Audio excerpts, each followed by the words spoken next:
বুধবার ভারত জোড়ো ন্যায়যাত্রা নিয়ে মালদায় পৌঁছালেন সর্বভারতীয় কংগ্রেস নেতা রাহুল গান্ধী। তাকে দেখতে ভিড় উপচে পড়ল সাধারণ মানুষের। ভিড়ের চাপে গাড়ির কাঁচ ভাঙল রাহুল গান্ধীর। গোটা ঘটনায় রাজ্যের বিরুদ্ধে অসহযোগিতা ও প্রতিবন্ধকতা তৈরির অভিযোগ তুলে সুর চড়ালেন প্রদেশ কংগ্রেস সভাপতি অধীর রঞ্জন চৌধুরী। লোকসভা নির্বাচনের প্রাক্কালে ভারত জোড়ো ন্যায়যাত্রা শুরু করেছেন সর্বভারতীয় কংগ্রেস নেতা রাহুল গান্ধী। তিনি গত 14 জানুয়ারি মণিপুর থেকে ন্যায়যাত্রা শুরু করেছেন, যা 14টি রাজ্য সহ মোট 110টি জেলা ঘুরে শেষ হবে মহারাষ্ট্রের মুম্বাইয়ে গিয়ে। দিন কয়েক আগেই রাহুল গান্ধীর ভারত জোড়ো ন্যায়যাত্রা পশ্চিমবঙ্গে প্রবেশ করে। উত্তরবঙ্গের কয়েকটি জেলা ঘুরে ন্যায়যাত্রা পৌঁছায় বিহারে। বুধবার মালদার হরিশ্চন্দ্রপুরে প্রবেশ করে ন্যায়যাত্রা। হরিশ্চন্দ্রপুরের মোহরা এলাকায় ভারত জোড়ো ন্যায়যাত্রা প্রবেশ করা মাত্রই সর্বভারতীয় কংগ্রেস নেতা রাহুল গান্ধীকে সাদর অভ্যর্থনা জানান প্রদেশ কংগ্রেস সভাপতি অধীর রঞ্জন চৌধুরী সহ জেলা কংগ্রেসের একাধিক নেতৃত্ব।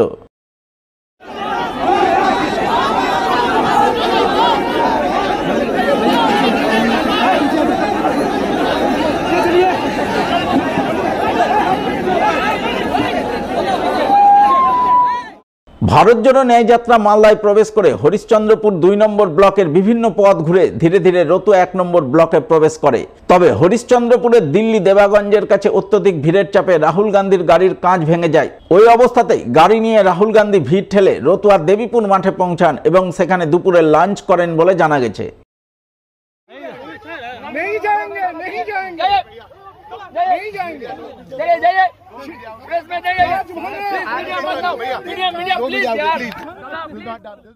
এদিকে রাহুল গান্ধী দেবীপুরে পৌঁছানোর পর প্রদেশ কংগ্রেস সভাপতি অধীর রঞ্জন চৌধুরী সংবাদ মাধ্যমের মুখোমুখি হন।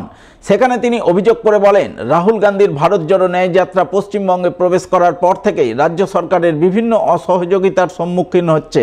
এছাড়াও পদে পদে প্রতিবন্ধকতার মুখে পড়ছে। কিন্তু সমস্ত কিছু অগ্রাহ্য করে রাহুল গান্ধী ভারতবর্ষে ন্যায় প্রতিষ্ঠার লক্ষ্যে এগিয়ে চলেছেন।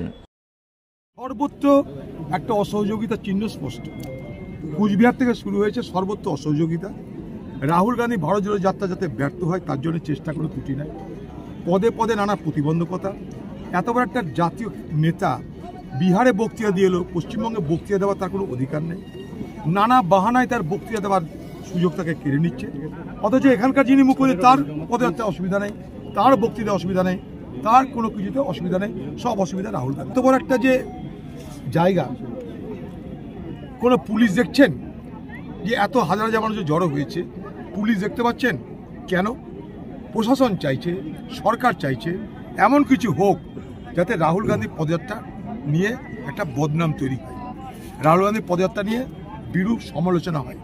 সেই লক্ষ্যে প্রশাসন সম্পূর্ণভাবে অসহযোগিতা করছে।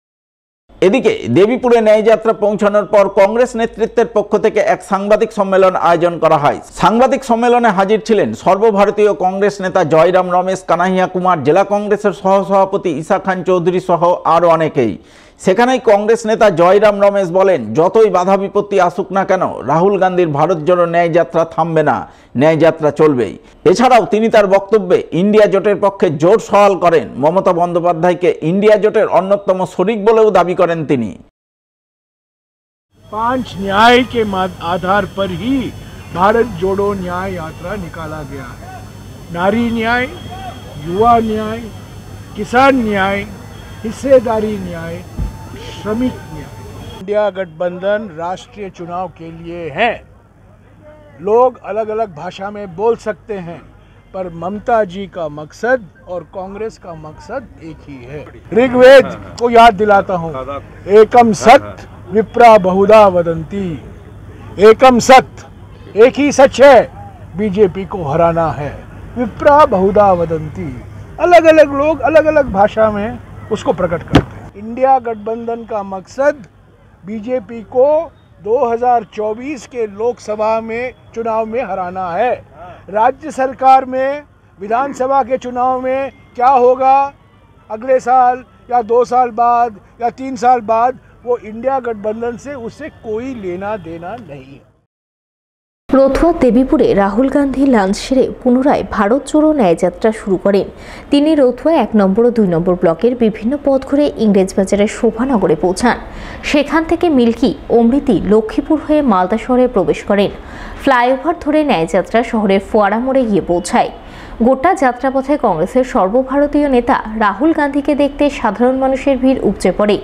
রাহুল গান্ধীকে খুব কাছ থেকে দেখা, তার সঙ্গে হাত মেলানোর জন্য সাধারণ মানুষের মধ্যে ব্যাপক উৎসাহ উদ্দীপনা লক্ষ্য করা যায়। এদিনের ভারত জোড়ো ন্যায়যাত্রায় কংগ্রেস নেতাকর্মীদের পাশাপাশি বাম নেতাকর্মীদের উপস্থিতিও নজরে আসে। তারা হাতে নিজ নিজ দলের পতাকা নিয়ে রাহুল গান্ধীকে সাদর অভ্যর্থনা জানান। ন্যায় প্রতিষ্ঠার জন্য ন্যায়যাত্রাকে সাফল্যমণ্ডিত করে তুলতে সর্বতোভাবে সহযোগিতার হাত বাড়িয়ে দেন।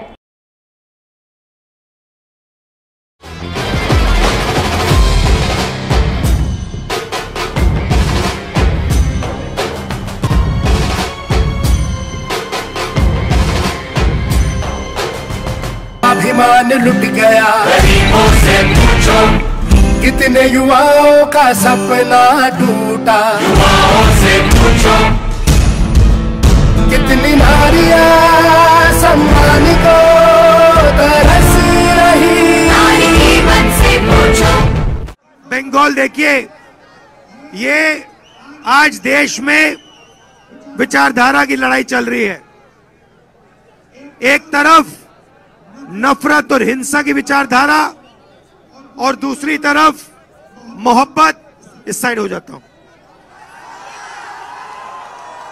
दूसरी तरफ मोहब्बत भाईचारे की विचारधारा।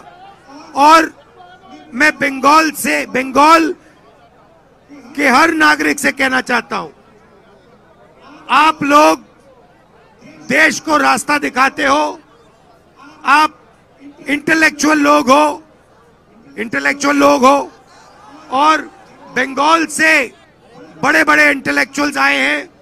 रविंद्रनाथ टैगोर जी आए हैं, अमर्त्य सेन जी आए हैं, आपको सबसे ज्यादा नोबेल प्राइज मिले हैं, तो आपकी जिम्मेदारी बनती है। सुभाष चंद्र बोस जी आए, तो आपकी जिम्मेदारी बनती है कि विचारधारा की जो लड़ाई चल रही है, आरएसएस की नफरत की जो विचारधारा है, उसके सामने आपको खड़ा होना पड़ेगा। एक साथ खड़ा होकर आपको इस विचारधारा के साथ के खिलाफ लड़ना होगा। आपने मुझे इतना प्यार दिया, यात्रा में अपनी पूरी शक्ति डाल दी, पूरा प्यार डाल दिया, इसके लिए मैं आपको दिल से धन्यवाद करना चाहता हूं। बहुत बहुत धन्यवाद।